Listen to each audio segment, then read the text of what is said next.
لمن المضارب في ظلال الوادي، ري الرحاب تغص بالوراد. الله أكبر، تلك أمة يعرب نفرت من الأغوار والأمجاد.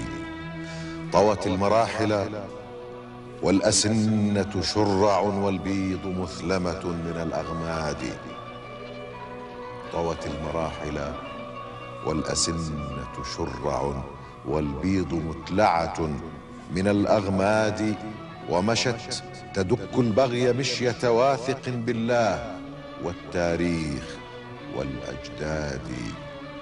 استمرت معركة اللطرون من 15 مايو حتى 23 من مايو عام 1948، وهي إحدى معارك القدس في الحرب العربية الإسرائيلية، حرب 1948، وكانت مقدمة لتحرير القدس وإخراج القوات اليهودية منها، حيث استطاع 1200 جندي أردني من الدفاع عن القدس وتحريرها بمقابل 6500 إسرائيلي.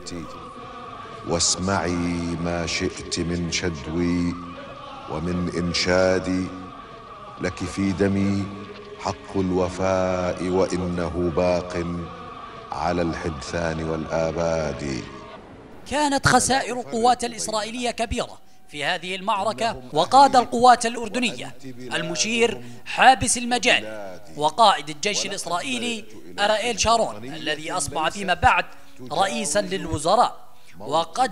وقد جرح أرائيل شارون في المعركة، وقع أسيرا بيد الجيش العربي الأردني، وقد أسره يومها النقيب حابس المجالي المشير فيما بعد، الذي عالجه ونقله إلى الخطوط الخلفية ثم إلى المفرقة في الأردن، حيث أقيم معسكر اعتقال الأسرى اليهود، وتم تبديله بأسير عربي عندما جرى تبادل الأسرى بعد الهدنة الثانية.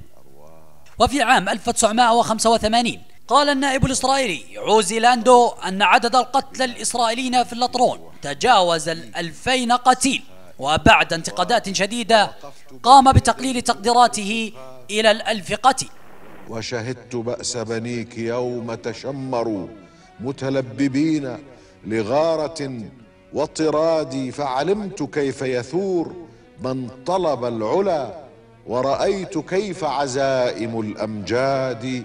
فجريحهم كقتيلهم وأسيرهم نهب يراوحه الردى، ويغادي وهم الأبات فما تلين قناتهم تحت السيوف ولا الحمام العادي. شهداء مجدك في ثراك يضمهم والهان ضم حفيظة ووداد. سهرت عليك جراحهم كعيونهم بالأمس غير ملمة برقاد، ولكل نافذ طعنة نفثت دما منهم لسان دم بذكرك شادي. عرب تطوع كهلهم وغلامهم للموت غير مسخر بقياد، وثبت بهم في نقع كل كريهة همم الغزاة وعفة الزهاد. ومن اشترى استقلاله